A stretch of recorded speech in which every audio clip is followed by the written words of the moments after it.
Magandang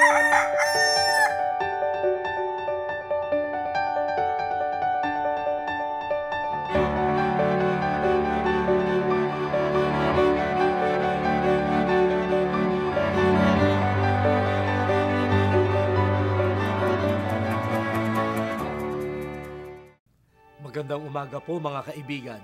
Oras na pong magkape at pandasal. Ako po si Archbishop Chito Tagle ng Manila. Pagnilayan po natin, mabuhay ng may disiplina. Sa pagsisimula ng pagpasok sa paaralan, ipinapaalaala sa mga mag-aaral ang disiplina sa pag-aaral, sa pagkilos at pakikitungo sa kapwa.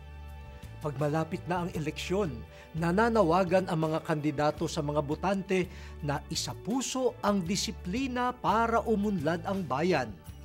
Pag nakakabuhol-buhol ang traffic, sinisisi natin ang kawalan ng disiplina ng mga driver at tumatawid.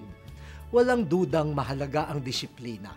Subalit, paano nga ba makakaroon nito? Bunga ng maraming bagay ang disiplina. Una na rito ang pananaw kung ano ang marangal na pagkatao, kung papaano mag-isip at kumilos. Ikalawa ang pagpapahalaga sa kapwa. Hindi ko gagawin kung ano ang makapipinsala sa kapwa. Ikatlo, ang kabutihan ng lipunan. Hindi lamang sarili ang iniisip, kundi ang pangkalahatan. At panghuli, ang pagtupad sa utos ng Diyos. Kung wala ang mga ito, walang disiplinang magmumula sa puso natin.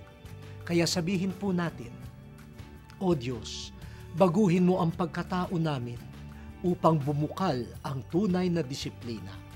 Amen.